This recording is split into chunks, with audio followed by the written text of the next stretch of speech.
¿por qué crucificaron a Jesús? En serio, de verdad, ¿por qué lo crucificaron? ¿A quién estaban esperando los judíos?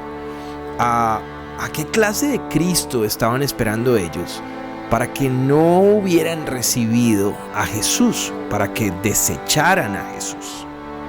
Dice la Escritura: he aquí yo envío mi mensajero, el cual preparará el camino delante de mí. Y vendrá súbitamente a su templo el Señor, el Cristo, el ungido, el Mesías, a quien vosotros buscáis, y el ángel del pacto, a quien deseáis vosotros. He aquí viene, ha dicho Yahweh de los ejércitos. ¿Y quién podrá soportar el tiempo de su venida?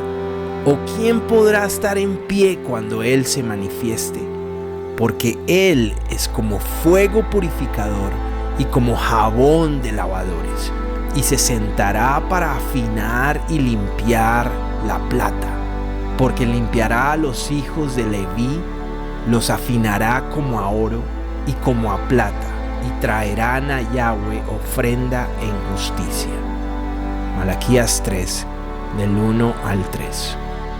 Sabes bien que ese mensajero, el cual preparará el camino delante de mí, no se refiere precisamente a Jesús. Este mensajero que prepararía el camino delante de Jesús sería Juan el Bautista. Te invito a que revises en el estudio de la reencarnación para que veas el papel que asume Juan el Bautista en la reencarnación de Elías.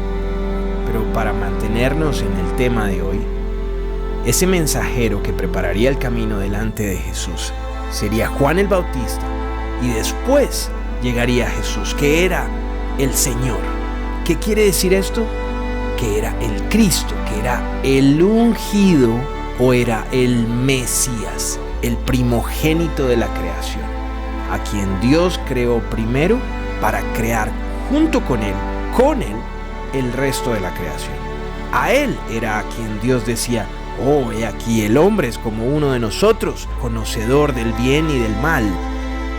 ¿A quién le hablaba Dios en ese momento? A su Hijo Jesús, a su Hijo el Cristo, al ángel del pacto, el que se comunicaba con los hombres. Entonces aquí estaba la promesa hecha en el Viejo Testamento de que el Cristo iba a ser enviado, y por ende los judíos esperaban a un Cristo empoderado.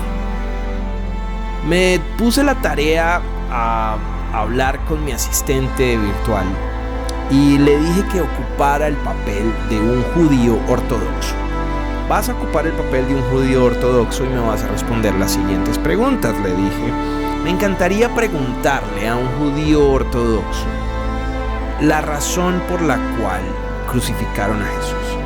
Pero como no tengo ningún amigo que sea judío ortodoxo, entonces decidí preguntarle a inteligencia artificial, a mi asistente de inteligencia artificial, que hiciera el papel de judío ortodoxo. Y le dije: ¿el Cristo que esperas debería ser poderoso? ¿Y en qué escritura te basas para eso? La respuesta realmente me sorprendió. Dice: como judío ortodoxo, la expectativa del Mesías es que sea un líder poderoso y carismático, que cumpla las profecías mesiánicas descritas en las escrituras hebreas. Según la creencia judía, el Mesías traerá la redención y la salvación al pueblo judío y al mundo. Restaurará el reinado davídico, reconstruirá el templo de Jerusalén y establecerá la paz y la justicia. Una de las escrituras bíblicas en las que se basa esta expectativa del Mesías poderoso es el libro del profeta Isaías. Porque un niño nos ha nacido, un hijo se nos ha dado, el principado sobre su hombro, y se llamará su nombre admirable, consejero, Dios fuerte, Padre eterno, príncipe de paz. Lo dilatado de su imperio y la paz no tendrán límite sobre el trono de David y sobre su reino, disponiéndolo y confirmándolo en juicio y en justicia desde ahora y para siempre. El celo de Yahweh de los ejércitos hará esto. Esto se encuentra en Isaías 9, del 6 al 7. Pero la respuesta de mi asistente continuó y dice: esta profecía describe al Mesías como un niño que nacerá y será un líder con autoridad y poder divinos. Su reinado será extenso y lleno de paz y justicia y estará vinculado al trono de David. Los judíos ortodoxos esperan que el Mesías cumpla estas profecías y demuestre su poder y autoridad de manera visible y tangible. Creen que su venida traerá la completa redención y transformación del mundo según las promesas divinas. Perfecto, esa fue la respuesta de mi asistente virtual. Pero no quise quedarme solo ahí y seguí con mis preguntas, aprovechando que tenía un asistente virtual judío ortodoxo, y le dije: si fueras judío ortodoxo, cuéntame algunas razones por las que no aceptaron a Jesús como el Cristo. Y respuesta. Les cuento que aprendí mucho con esta respuesta. Dice: cumplimiento de profecías.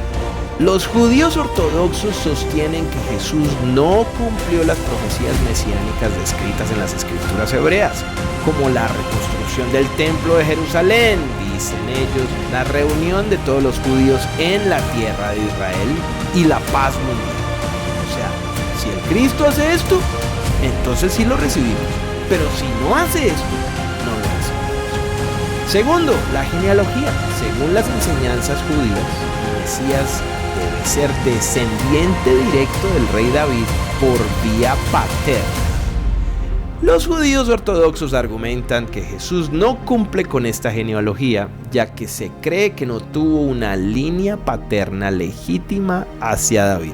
Pero ¿cómo va a tener una descendencia paterna si nació a través de María y el Espíritu Santo? Es decir, José no tuvo nada que ver con esa concepción. Tercero, enseñanzas y creencias. Judíos ortodoxos sostienen que las enseñanzas y las creencias de Jesús difieren de las enseñanzas y creencias tradicionales del judaísmo. Consideran que las enseñanzas cristianas sobre la Trinidad y la divinidad de Jesús contradicen el estricto monoteísmo judío. Bueno, y es entendible esta tercera razón porque seguramente ellos dirán: pero es que nosotros sabemos que solo hay un Dios y es Yahweh, el Altísimo. Y qué bueno por los judíos por reconocer solamente a un Dios. Ellos saben que Yahweh se ha revelado a los hombres y les ha dicho: Israel, yo soy el único Dios y a mí me serviréis. Pero ellos, al ver la figura de Jesús, piensan, y como el cristianismo moderno, el cristianismo que cree en la Trinidad, dice: no, Jesús es nuestro Dios, pues obviamente los judíos rechazan esto, porque para los judíos es un sacrilegio que tú, siendo hombre, te hagas Dios. Sin embargo, ese no fue el mensaje de Jesús. Te invito a que revises los estudios sobre Trinidad, donde tocamos este tema y donde Jesús les anuncia a los fariseos y a los escribas, que eran los que más sabían de la palabra: hey, fue Dios el que le llamó dioses a aquellos a los que llegó la palabra de Dios. Y vos me vas a apedrear porque yo digo: Hijo de Dios soy. Es que Jesús siempre dijo que era el Hijo de Dios, el enviado, el Mesías, el ungido. Nunca dijo: póstrense ante mí, adórenme, órenme a mí, dirijan sus oraciones en mí. No. Él siempre se puso por debajo del Padre. Siempre. Y cuando se ponía al mismo nivel del Padre era porque decía: yo y el Padre somos una sola cosa y yo solo hago lo que el Padre me ha dicho que haga. Entonces, obviamente para el judío ortodoxo, es difícil comprender cómo el cristianismo de hoy pone a Jesús en el mismo nivel que Yahweh. Y ahí es donde tenemos un gran error, porque Yahweh es Yahweh, el Altísimo, y Jesús es ese Espíritu Redentor que vive en nosotros. Por ende, no sigas orándole a Jesús, no sigas postrándote ante la imagen de Jesús, porque Es el Espíritu de Jesús en ti el que te permite la entrada al lugar santísimo. Es gracias a Él que puedes dirigir tus oraciones directamente al Dios Yahweh. La quinta razón por la cual los judíos ortodoxos no aceptaron a Jesús es la historia y contexto. Los judíos ortodoxos argumentan que durante la época de Jesús y después de su muerte, no hubo un consenso generalizado entre los judíos de que Él fuera el Mesías esperado. Ven las narrativas y las interpretaciones cristianas como desarrollos posteriores que se separaron de las enseñanzas y tradiciones judías. Y bueno, le di muchas gracias a mi asistente judío ortodoxo, porque pues me dio una muy buena idea del por qué ellos crucificaron a Jesús. Y claro, es lógico, ellos estaban esperando un Mesías poderoso, un Mesías llegando de los cielos que todo ojo lo verá, ese Mesías que iba a restaurar a Israel, a reconstruir el templo y que iba a traer la paz mundial. Pues ¿cómo va a ser este señor hijo del carpintero, el que nació allá en Nazaret? No puede ser él. No puede ser él. Y se mantuvieron tanto en esa arrogancia, gente, de que ellos son los que más conocían de la escritura, que finalmente terminaron por crucificarlo. Porque claro, estaban esperando a ese Mesías empoderado. Entonces, volvamos al tiempo de hoy. Volvamos al tiempo en el que hoy los cristianos son los que están esperando a ese Mesías empoderado, a ese Mesías en la nube que todo ojo lo verá y que todo el mundo se va a dar cuenta que este sí es. Casi que estamos repitiendo la misma historia, ¿no? ¿No les parece curioso?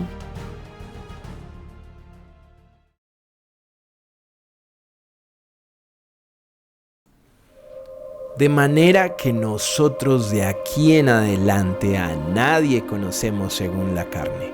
Y aun si a Cristo conocimos según la carne, ya no le conocemos así. En 2 Corintios 5:16, ya ese Jesús que los discípulos habían visto, que habían conocido en la carne, ya no le conocen así. Jerusalén, Jerusalén, que matas a los profetas y apedreas a los que te son enviados. ¿Cuántas veces quise juntar a tus hijos como la gallina junta sus polluelos debajo de las alas, y no quisiste? He aquí vuestra casa os es dejada desierta, porque os digo que desde ahora no me veréis hasta que digáis: bendito el que viene en el nombre del Señor. En otras palabras, voy a ver a Jesús hasta que diga: bendito el que viene en el nombre del Señor. Desde ahora os lo digo antes que suceda, para que cuando suceda, creáis que yo soy. De cierto os digo, el que recibe al que yo enviare, me recibe a mí. Y el que me recibe a mí, recibe al que me envió. Esta escritura enfatiza que al recibir a alguien enviado por Jesús, en realidad no estás recibiendo a ese alguien, en realidad estás recibiendo a Jesús mismo y a aquel que lo envió. En verdad os digo que en cuanto lo hicisteis a uno de estos mis hermanos más pequeños, a mí me lo hicisteis. Aquí Jesús habla sobre la importancia de servir y mostrar amor a los demás, y sugiere que al hacerlo se está sirviendo a Él mismo. Lo estás haciendo con Él mismo. Vosotros pues sois el cuerpo de Cristo y miembros cada uno en particular. Esta escritura enfatiza la idea de que los creyentes forman el cuerpo de Cristo en la tierra, lo que implica que, en cierto sentido, pueden ser considerados como una manifestación de Jesús aquí en la tierra. Nosotros como el ungido, nosotros como Jesús, nosotros como el cuerpo de Jesús.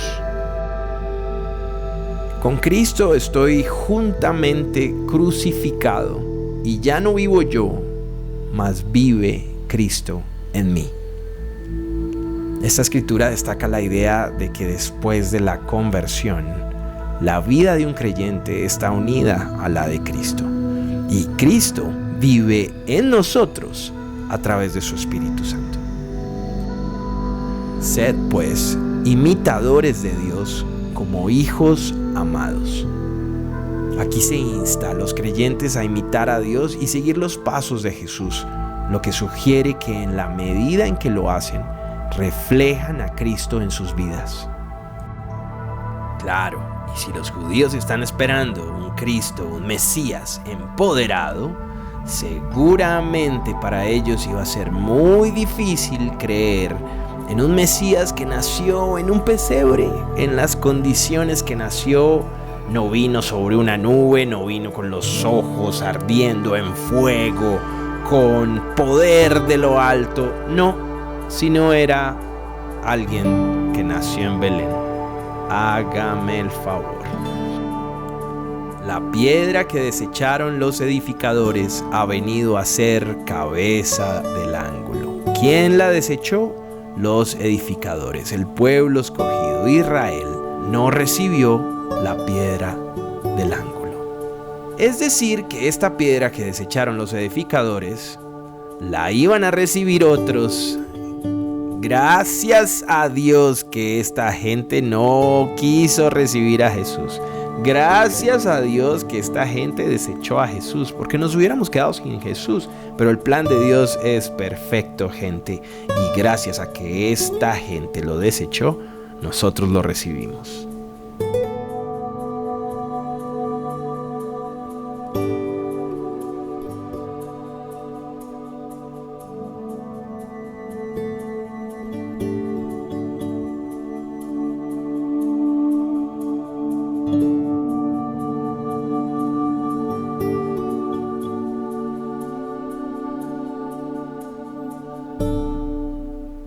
No te quedes esperando como los judíos. Los judíos llevan mucho tiempo esperando el Mesías perfecto, el Mesías empoderado, el Mesías en la nube. Pero no se dieron cuenta que la grandeza de Dios viene en la humildad del hombre. No se dieron cuenta que el Cristo, el ungido, podía estar en el cuerpo de alguien que parecía así como tú o como yo. Lo estamos esperando con alas y con ojos de fuego. Y así, gente, nos vamos a quedar esperando mucho tiempo. Pero si abres tus ojos espirituales y puedes reconocer a Cristo en tus hermanos, en tu guía, en tu pastor, en tu pastora, si puedes reconocer a Cristo en la gente que ayudas, si puedes reconocer a Cristo en aquellos que te brindan la mano y que te ayudan a conocer más de Yahweh, entonces es muy probable que tú también recibas a Cristo. Es muy probable que Cristo también se forme en ti, se desarrolle en ti. Un abrazo para ti y para los tuyos. Esto es Chasing Yahweh.